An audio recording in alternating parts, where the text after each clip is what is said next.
I have seen Star Wars The Force Awakens, and it is good.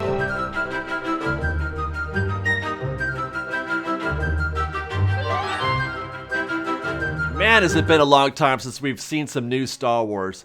And I don't even mean the 10 years since Revenge of the Sith. I mean, it's been over 30 years. What is it? 32 years since we've seen new Star Wars material that has progressed the story. Now, I'll begin by saying that I've made it no secret that I'm not a big fan of the prequels. And this is due in large part to the fact that those stories, those films, have diluted the core story that we're being told, or we were told, in the original trilogy. Those of us old enough to have seen the original trilogy in theaters, or maybe on VHS or something like that, were told the story of Darth Vader and Luke Skywalker in a very dramatic way. I mean, it was a total bombshell how that story was told to us. But if you watch the prequels first, not so much. Not so much. You know, Darth Vader is Luke Skywalker's father. Yeah, we knew that already. We were told that in Episode 1. And so that's why this is good news, because with the release of Star Wars Force Awakens, every single Star Wars fan, everyone, will get to see a story told that is fresh and new. It's something that we've never seen before, and it's not diluted by any other backstories that we've seen in the past. And now, having seen Star Wars The Force Awakens, I'm very relieved. I'm very relieved that they were able to tell a story that was new and fresh and good. Right off the bat, the first act is outstanding. Loved the first act. For starters, the dialogue was very well written, very more real than anything that we've ever seen in a Star Wars movie, and way more than we've come to expect. We're kind of almost used to that sort of wooden dialogue that Lucas is so well known for. Empire Strikes Back is probably the closest thing we've seen to really well-written dialogue, good quality dialogue. But I believe that Force Awakens is better than Empire in terms of dialogue. And as it happens, they're both written by Lawrence Kasdan. And these actors were acting their butts off. John Boyega, you, you're good, buddy. I loved John Boyega in this film. Adam Driver as Kylo Ren, even behind the mask with just the voice, was outstanding, I thought. And so is Oscar Isaac. His characters, of the core characters, is the first we meet at the very beginning of the film. And he really gets us in, sets us off in the right direction, gets the film started off really well with a very natural acting style as opposed to just, gunning out the dialogue. And that's something that we've long missed in any Star Wars film, even the good ones, is that there's not a lot of acting going on, you know what I mean? Like, there's just not a lot of that, not a lot.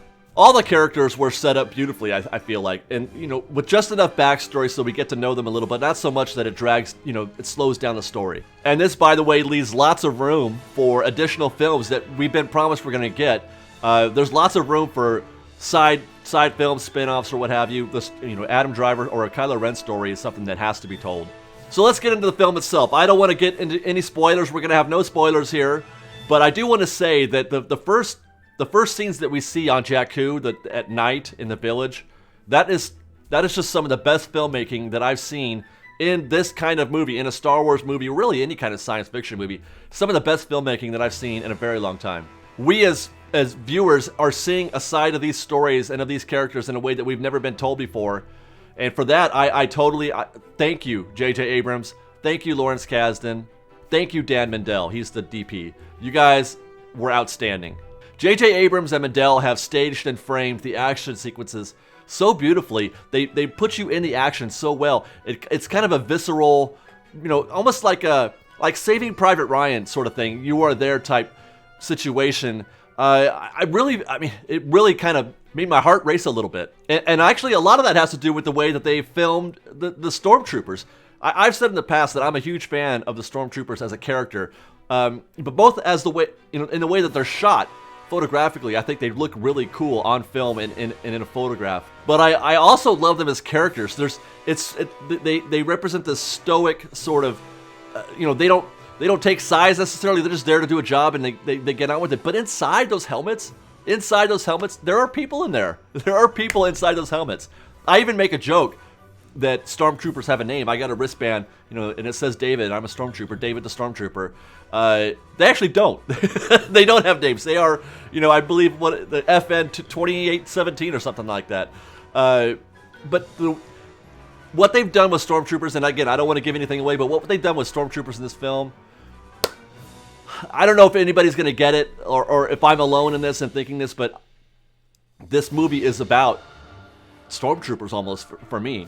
And I don't mean like a specific stormtrooper, but all of them. Every single stormtrooper is shot in such a way, and I mean, even just the guys who, you know, you get a shot of a single stormtrooper shooting a rebel somewhere.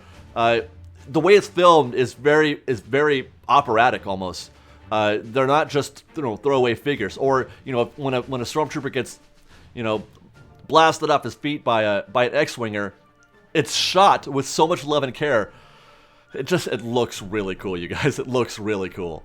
And for the Star Wars diehards, there's lots and lots of fan service, actually, which I appreciate. You know, sometimes the fan service gets a little too in the way. It feels like it's shoehorned. But in this film, I think they managed to get some of that stuff in there without detracting from the film. It's almost funny. They're like Easter eggs, which is fun. And actually, when I was looking at some of the reviews and comments last night after seeing the film, that's where some of the detractors were hanging their hat, was that the story was almost too similar or felt too much like the original trilogies. And I have to say, I disagree. Not that they don't do that, but that's a bad thing. I like the fact that they paid service and paid homage to the previous films and used some of those same tropes that we're used to in a Star Wars film. And for that matter, isn't that the way every successful franchise is run? I mean, they've made at least 5 of the same Fast and Furious movies. There's like 20 James Bond movies. I don't know, you name it. Every romantic comedy, every horror film, they all follow the same, you know, the same procedures, as it were. So get over that, actually. You know what I mean? Enjoy Star Wars for what it is.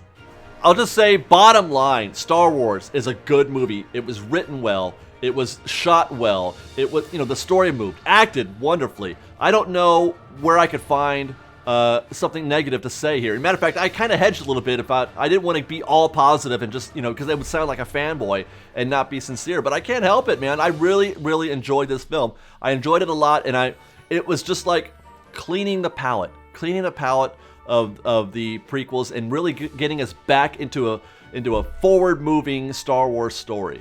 Every time I think about what I saw or I see a still from the movie, I'm reminded of how beautiful it really is, how much artistic talent it required to make the film like this, and how amazingly talented guys like J.J. Abrams are. So thank you again to J.J., to Lawrence Kasdan, to Dan Mindell, to John Boyega and Daisy Ridley, Oscar Isaac and Adam Driver. What you guys have done is taken us into the next generation of Star Wars stories in such a wonderful way that, you know, it's almost helping us. I don't want to say I want to forget Han Solo and Luke and Darth Vader and Chewie, but it's going to help us to move forward without getting stuck in the past, because that's where we're going to have a problem. A lot of cheering going on, you guys, at this film. When the first time we see Luke, the first time we see Leia, the first time we see Han Solo, and all those guys, lots of cheers. So we're still in love with you guys, but we've got to move on. And what the new cast has done and the new filmmakers have done is really put us off on a strong foot forward.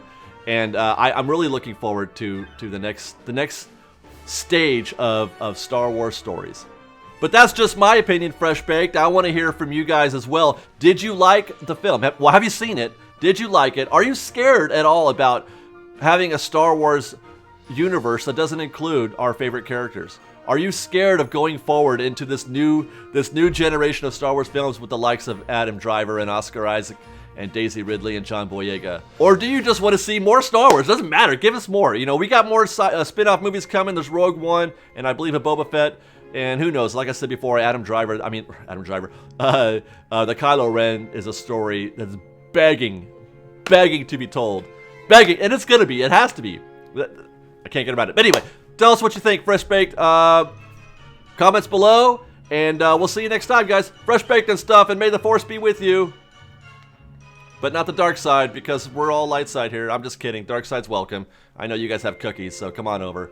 The Jedi has the milk, all right? If the dark side, we get together, we have a little mixer. You bring the chocolate chip cookies, we'll bring the milk, because Jedis all drink milk. They don't drink any alcohol. It's blue milk, but hopefully you don't mind. All right, bye, Fresh Baked.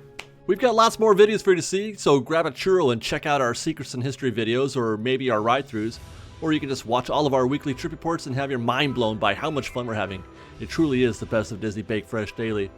Oh, and don't forget, you can support Fresh Baked through our Patreon campaign, linked below. Thanks again for watching, everybody. Fresh Baked!